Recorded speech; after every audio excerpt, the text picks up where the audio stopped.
Theory that stablecoin issuance is an attempt to wipe out US debt. What's going on, guys? All right, so I'm just here reading Stacker News, and this is an interesting topic. This theory that stablecoin issuance is an attempt to wipe out US debt. And I figured I'd just make a video and read it. I've been hearing chatter about this for the last few months, ever since the Circle IPO. The theory being that the US mainly wants stablecoin issuers like Circle to thrive, so there is a massive market for US treasuries as demand wanes in the traditional system. My question is, what is the mechanism by which the US can reduce or dissolve its debt via this route? And I'm interested in this topic too. Of course, it makes sense that the US, all governments are going to flood their currency, right? So they borrow, they create dollars and fiat currency. And then, of course, it just makes sense. They're incentivized to pay it back with cheaper fiat, cheaper dollars. So they'll just print money and pay it back with cheaper money, cheaper currency. So let's just go through some of these comments here. I don't think there's a solid way to wipe out the debt. Maybe to roll it over in an easier fashion, but all new debt issuance increases the money supply, and I haven't seen any serious plan for that anywhere in American politics to fix the deficit. Well, I don't think they are going to fix the deficit. They're just going to create tons and tons of dollars. So the response to that is exactly. An increased money supply means there is more debt to pay interest on. And the only way to pay off that debt is by increasing the money supply further. In a world with $100, if the $100 is debt, as fiat is, and the interest rate is positive, let's say 3%, $103 needs to be paid off after a year. And $103 can't be paid off if there's only $100 in existence. Nothing stops this train. All right, so maybe I'm not fully understanding the question here. So we know that all governments are going to inflate the currency. They're going to print a zillions and zillions of units of their currency. So maybe that doesn't wipe out the US debt. So they're going to inflate, that's for sure. But a couple of these guys are saying that if they do inflate, they won't be able to pay off the debt. Okay, so maybe we're just confusing words here. So I don't necessarily think that they're going to pay off the debt, even though they could. There could be a different route to that, but they're just going to make the debt not worth anything. So they're going to create dollars endlessly, and then the current debt that they have in dollars, the trillions of dollars that are owed, they're just not going to be worth anything. So it'll be easy to pay off $1 trillion in debt because $1 trillion won't be much. There'll be so many trillions of dollars. It's like Venezuela and their local currency. A lot of people are millionaires and billionaires.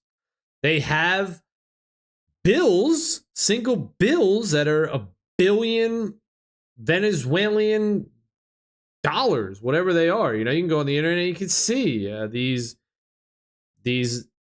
bills, these paper bills that are $1 million, $1 billion, whatever they are, $1 trillion perhaps. I think they even do have $1 trillion bill.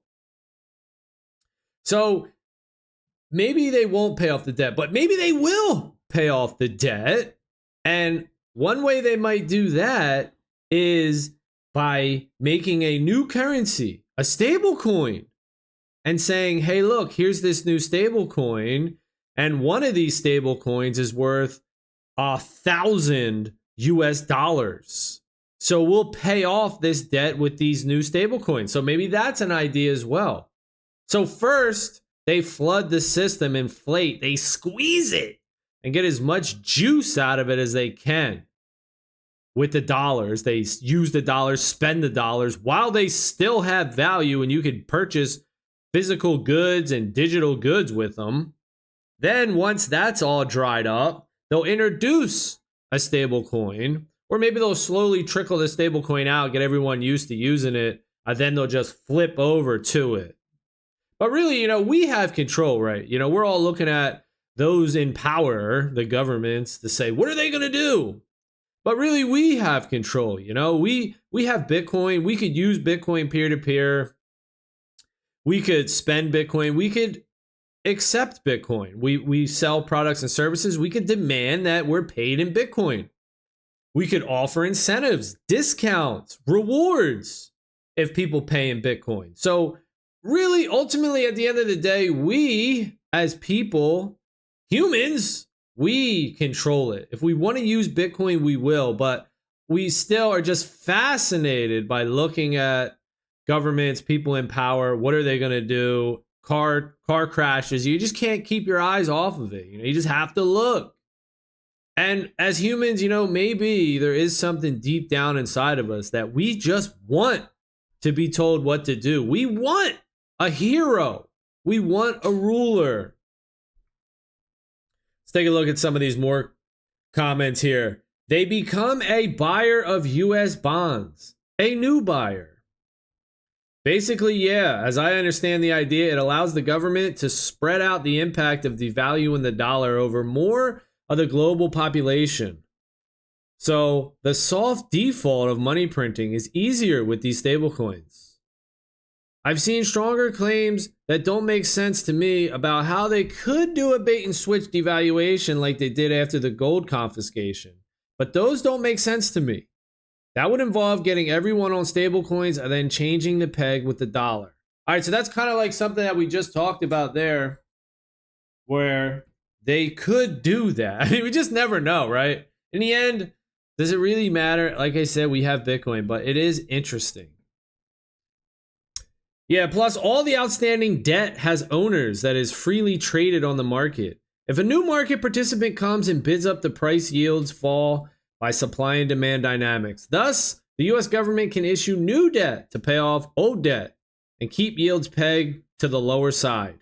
Plus, all existing bondholders get a capital gain due to the price rise of the bond securities. One thing about doing videos like this, too, is it's hard for me to comprehend when I'm reading out loud. I'm just reading out loud, and it's kind of like in one ear, out the other. I figured let me just read this. I saw this topic. I'm like, this is interesting. Let me just make a video of it. I want to understand it. And while I understand it, I'll just make a video, like two birds with one stone type of thing here. But actually, I'm just starting to realize now by doing it, I don't really comprehend all that well reading out loud. Because I'm reading these things and I'm not retaining the information. I think when I read in my head, I comprehend more. I have to read it back multiple times and try to figure stuff out. So that's just a little side note there. Hopefully you're all learning by hearing. A lot of people like to do that. They like to hear. Maybe I'll watch this video back. Not a theory. Trump told you in 2024, Bessent, Lutnick, and Moran have been building it out. Dollars are debt. Banks hold debt and issue dollars against it. The banks have leverage limits and market limits set by globalists to protect their own franchises in other countries. Along with allowing banks higher leverage and exporting dollars via stables, more of that debt can be monetized into dollars. Dollars that can buy Bitcoin. Bitcoin then soaks up the excess dollars in the economy such that they don't inflate things like housing and energy. This slowly turns the dollars from a liability to an asset and saves the US from the Triffin dilemma. This is why the national security apparatus created Bitcoin, a transparent battery for dollars and global trade that can insulate the US during a transition away from global monetary policy. All right, well, that's an interesting take, and I have heard that one before, actually, where, the US created Bitcoin. I don't necessarily believe it. There's a thing out there, NSA created Bitcoin. I don't necessarily believe it, but it could be true. More likely, I would say that they didn't create it, but they'll just attempt to control it. You know, it's kind of like what happens, the powers that be, those in control, they just gobble up every competitor, every technology, every anything. They regulate it, they put gates around it, they control things. So most likely, I would say Bitcoin was not created by the governments. It was created by who knows who, you know, Satoshi, whoever Satoshi was. But the governments will obviously attempt to control it. So it would be confusing, right? You'd be like, oh, they're controlling it now. Oh, they created it. See. No, it just seems to be the way that humans go, though. Hopefully they don't, though. You know, hopefully our need for leaders and heroes doesn't overwhelm our desire to be free. And the comment to this says, it is much more mature to assume that there is nobody at the wheel, no sophisticated grand strategists and tacticians in one perfectly integrated entity. Some people are smart. They can see the big picture. Strategists. Others are great at execution. The tacticians. But these people usually find it exceedingly difficult to align over long time periods. And that's a good point too. You know, that's probably one of humanity's great strengths too. For the every person, every man, the general population, is that rich people can't get along. Smart people can't get along. Rulers can't get along, man. We are greedy. We are greedy, dude. So that's good. Because it keeps the world from just becoming taken over, you know? If one person or one group could just constantly win, and they could just keep that going after generation and generation, you know, we would be screwed. People like to talk about it with the Rothschilds and this and that, but I don't necessarily think. I kind of am more in line with this guy's thought here, where there's nobody at the wheel, these grand strategists. You know, there's pockets of people, obviously, that they want to push their influence out into the world. But overall, I would say it's just people fighting for their ideas rather than one group doing it. And of course, you know, one group might have more impact, persuasion over another, but I don't think it's one sophisticated group doing everything, pulling all the strings. So in reality, there are lots of people reacting to events and each other. It's perfectly plausible that every part of your comment is true without Bitcoin being created by the US national security apparatus. If it were, then how do you explain the hostility of the Dems and the way the national security apparatus has been going after Trump? The truth is, it's lots of actors who sometimes have interests that align sufficiently for partially and temporary coordination and even conspiracy. But these alliances fracture quickly when the context shifts. Yeah, I mean, just greed, right? Like I was saying with greed. People are just greedy, man. And that's good. That's good for humanity. It's good for Bitcoin. And then the response to that, I mean, we're just kind of going off on a deep end. All right, so I thought maybe we would get some. So the way this works, it looks like Stacker News. People can respond, and then it looks like, you know, it goes down.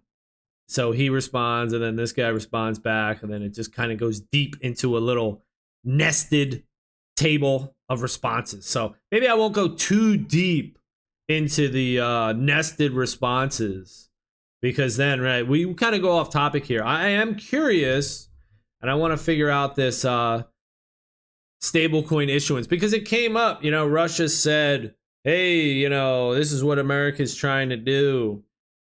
They got $1 zillion trillion in debt. They're gonna create stable coins and pump them up and then try to reduce the debt. Yeah, I mean, this is the cool thing about money. You know, this is the cool thing about Bitcoin.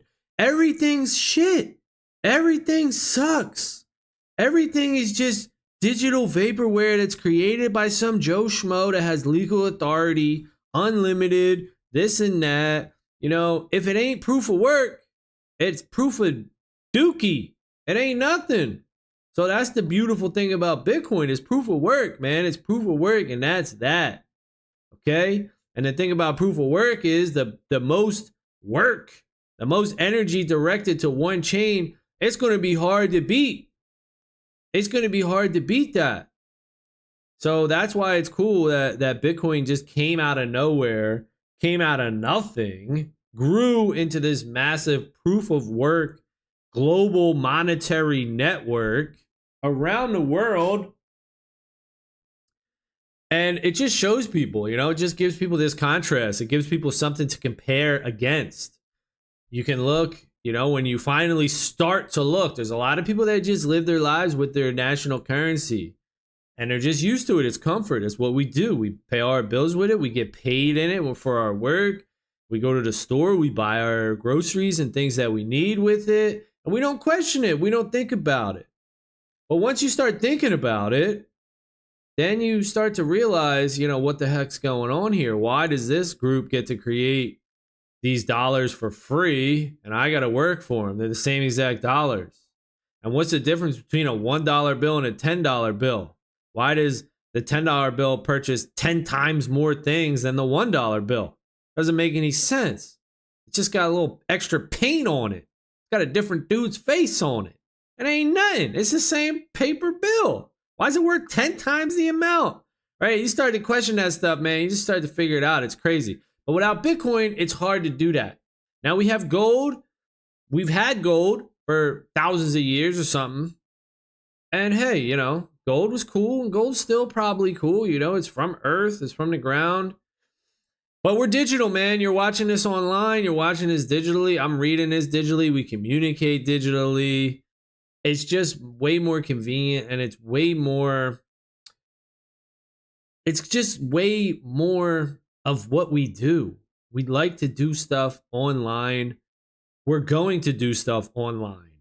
We're going to need a way to communicate value exchange online. Truly online. Right? Not on and offline, not this, online. And that's what Bitcoin is. It's amazing, right? Because it takes real world stuff, the proof of work, the proof of energy. It takes you plug something into electricity. You're using electricity, a computer. You plug a computer into the electric and you freaking use that energy. You transfer it digitally over the internet. It's crazy. That's super cool, man. So Bitcoin is definitely amazing. All right, see other comments here we got. This isn't even slightly hidden. Just listen to Michael Saylor or David Sachs. It's by far the dominant narrative about the benefits of stablecoins to US dollar dominance in international trade. And it just so happens to massively benefit the PayPal Mafia and Stripe. Because that's the wrong there. Biggest cost burden is fraud. Stablecoins are cryptocurrency, not know your customer, know your New York City. I don't know. Not your keys, not your coins. All right. So not your keys, not your coins is just as valid for USDT and USDC as it is for Bitcoin. Pushing that burden onto the consumer gives consumers cheaper online payments in return for responsibility. Cutting out Visa and MasterCard, which is why Visa and MasterCard are rushing to adapt to this new US monetary strategy. All right, so this dude's saying that it benefits PayPal and Stripe. Why? Because they can take over Visa and MasterCard. And I don't know if I agree with this dude, but I do agree that when you're designing systems and software and responsibilities, it is common that we do design them to put the responsibility on the customers, on the other side. It seems like that in my experience, that we all design systems that we say, oh, that's their responsibility. They'll figure that out. Put that on them. And we do that stuff. So that resonates with me a little bit. pushing that burden onto the consumer is how does that push it on? Because you have to do your keys? Because you have to hold your keys, but that also gives you independence. That responsibility gives you independence. So I don't know if that's true. But the whole thing about stable coins, USDT, USDC, there's no proof of work. They're unlimited. They're controlled. They're nonsense. We're probably going to go there, though, because we're a bunch of regarded fools overall as humans. We just fall in these traps nonstop. And maybe it goes back to the hero thing and then this thing and then that thing. I don't know. It is super annoying, though, that we do. Maybe, do we have to be like that? I don't know. I guess without tools, we have to. But it's just frustrating because, yes, everyone falls into these traps. Especially, you got the politics, the left and the right. Everybody. And who knows? Maybe I'm falling in traps too. We all have our perspectives. We see things, tunnel vision, how we see it. And we think that we're the smartest people. And everybody else is a dummy. And it's hard for us to look through other people's perspectives and see it from the way they're saying it. That's something that I try to do, actually. It's difficult, though. And a lot of people don't do that. So he goes on to say, by establishing dollar-backed stablecoin cryptocurrency as the dominant medium of exchange for international trade, the U.S. are attempting to route around national governments by selling their treasuries indirectly to their citizens, who either want access to dollars for store value over their own inflationary currencies, which they definitely will, or for international trade and remittances. They intend to uphold demand for U.S. treasuries, meaning they can continue the Ponzi scheme by paying off old creditors with the income from new ones, thereby exporting U.S. inflation. USD inflation is global taxation. Yes, it is. But this whole scheme is a massive scam run by the tech bros, the PayPal mafia, venture funds who want to break the regulatory barriers to keep the incumbents in place. Their motivation is to increase the efficiency of online payments, so this works for them. But the problem for the US government is that the dominant player is international stablecoin issuancer Tether, who are hardcore Bitcoiners. Are they, though? Are they? They're hardcore Bitcoiners? I mean, I guess, right? Maybe they're, I don't know, but I was just imagine you can create Tether for free. Like, yeah, it's backed by this dollar. Wink, wink. You never know. And I doubt it is. And then they just buy Bitcoin with it, I mean, shit. That's amazing. Imagine just making a shit coin, Tether or any shit coin. Doesn't matter. And you just buy Bitcoin, proof of work, It's musical chairs, and man, when that shit stops, it's going to be crazy, dude. When everyone realizes that Bitcoin is the only proof of work in existence, man. Sheesh. It is going to be a sight to behold. All right, what else is he saying? The problem for the U.S. government is that the dominant player is international stablecoin issuance is Tether. Hardcore Bitcoiners. They don't store their own wealth in USTs, U.S. treasuries. All of their own substantial profits are converted to Bitcoin and investments in the ecosystem around it. If they could easily do it, they would create a euro-backed stablecoin. If euro bonds register, that's why people like Senator Lummis have been attacking them, trying to bring them to heel on behalf of Trump. I don't believe that. Senator Lummis, she's not genuine. A lot of these people aren't genuine. That's the thing, too, about Bitcoin. How can you like Bitcoin when it tears down the dollar, when it competes with the dollar? Either these people just don't know that yet, and they think, like Michael Saylor sells it, that the dollar is the dollar for currency and Bitcoin is just digital gold. It's just an asset where you would borrow against it. You would put Bitcoin up for collateral and continue to use the dollar. No. And I know people love to say, Hal Finney said that and this and all that stuff. Well, what about Satoshi? We do that too, man.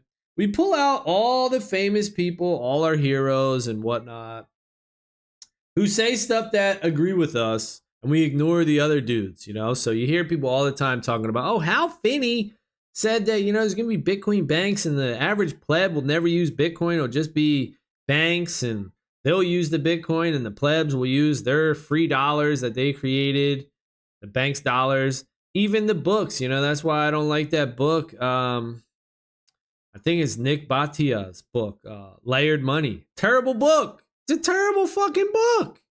If you believe what that book says about layered money, then we're all slaves and we'll never not be slaves because somebody's always going to create money for free. And Bitcoin's not money. Bitcoin's just a base money, right? A base layer. It's not currency, right? If Bitcoin's not currency, then fuck, it's just an asset, and it's everyone can just continue to shit on top with the free currency created for free. Then Bitcoin don't solve nothing. You know, it just doesn't make sense. These people come and they have these ideas about how the dollar and Bitcoin can coexist. It can't. Of course it will coexist now, you know, in the short and medium term, but Bitcoin is here to destroy the dollar and all fiat currencies. It's a direct competitor. You know, it's like freaking oil and water. They're two opposite things, man. So it's confusing to me because I just don't know. You know, are these people disingenuous? Are they lying about it? Do they just not know? Or are they just trying to squeeze that fruit, man, just a little bit extra to steal from people and just get as much Bitcoin as they can? You know, I guess that falls in the disingenuous camp too, right? They know what's up. They're just trying to sell their stock, their stable coin, their treasury. You know, you got all these suit coiners now, the Bitcoin treasuries. They're trying to sell their thing. Why? So they could take the profit and go and get some Bitcoin. You know, Bitcoin's all that matters. All this other stuff, it's a game. It's musical chairs. Sure, let's play. You know, it's a casino. Altcoins, that was a casino a few years ago. Still is, but not like it was. And people were just trying to get more Bitcoin. Ooh, you know, I could buy these altcoins, level up.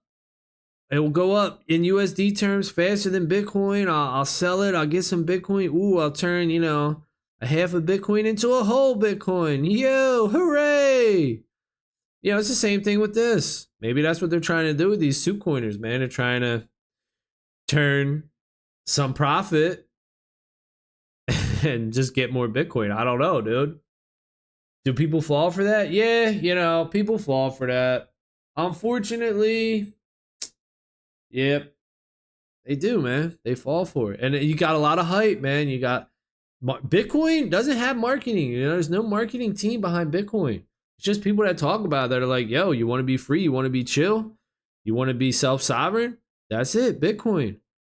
But all these other people that have centralized currencies and centralized products, they got a whole marketing department like, yo, buy this product. Here's why it's so great. They got ads, you know, people running on the beach, cheers and drinks, and doing all this cool stuff. Like, hey, man. So, I don't know. It's pretty crappy. All right, what else we got here? Anything else? How does increased demand for the debt issuance dissolve debt? It could reduce interest on the debt if you were able to issue new debt to retire higher interest debt, but it doesn't reduce or dissolve the debt it increases. Yeah, so I just had to think about this stuff, man. I could see them trying to push USD around the world through global platforms like Meta and X. Don't think they'll make much of a dent in the 37 trillion of debt, though. 37 trillion. Holy cow. Yeah, that's a lot, but who cares, right? It's unlimited, man. So it's going to keep going up. All right, and the last comment. It's not so much dissolving debt as maintaining demand for USTs as global demand declines. Stablecoin issuers are required to hold treasuries, and so they create a huge potential demand. Treasuries also give USD digital payment speed and efficiency as the traditional SWIFT payments network struggles to compete with new protocols like China's mBridge and SIPs.